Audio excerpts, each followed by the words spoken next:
Assalamualaikum warahmatullahi wabarakatuh. Para sederek sedulurku kabeh, saiki lagi musim wabah corona. Wabah yang bisa mematikan orang banyak sekali. Tetapi kita sebagai seorang mukmin harus senantiasa percaya kepada Allah. Bahwasanya di surat An-Nisa ayat ke-78 disampaikan kalau maut itu menghadiri kepada kita, walaupun kita sembunyi di dinding yang kokoh, kematian itu tetap akan menghampiri kita. Yakinlah bahwasanya kita harus beriman kepada qada dan qadarnya Allah. Jadi tidak cukup iman kepada Allah saja, tapi harus sampai kepada qada dan qadar dan hari akhir. Karena ada kematian itu karena ada malaikat maut yang menjemput kita. Kalaulah hari ini dengan virus corona kita mati, itu karena malaikat maut yang sudah menghampiri diri kita. Bukan karena virusnya, tapi karena malaikat maut yang sudah menghampiri kita.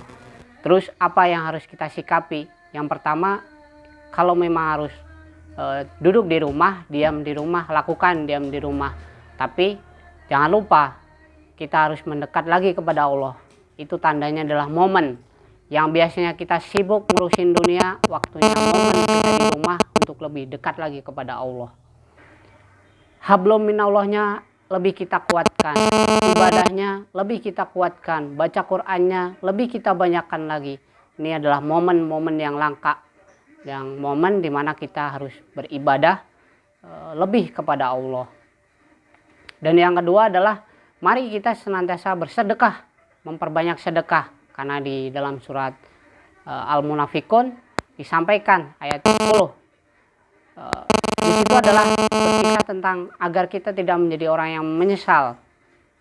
Karena kalau kita sudah mati, menghadapi kematian, maka tidak bisa kembali ke dunia lagi. Nah, di ayat itu menyampaikan ketika kematian sudah menghampirinya, maka dia akan meminta kepada Allah, ya Allah, tundalah kematian itu agar aku bisa bersedekah sebanyak mungkin. Jadi mari momen yang hari ini mungkin wabah corona bisa menjangkit diri kita, bahkan bisa malaikat maut itu menjemput kita, maka persiapkan dengan sedekah yang terbaik dan ibadah yang terbaik. Walaupun kita di rumah masih tetap bisa sedekah, yaitu dengan transfer ke anak-anak yatim atau ke orang-orang yang fakir miskin. Yang kedua, banyaklah baca Quran, banyaklah beribadah. Yang tadinya nggak biasa sholat duha. Yang tadinya nggak biasa sholat sunat, selesai sholat 5 waktu, sholat sunat selesai 5 waktu. Nah, itu yang harus kita lakukan. Oke, semuanya sedulur-sedulurku, mohon maaf, bukan saya menggurui, tapi kita sama-sama mengingatkan agar kita satu keluarga ini menjadi keluarga yang nanti akan masuk surganya Allah. Terima kasih. Wassalamualaikum warahmatullahi wabarakatuh.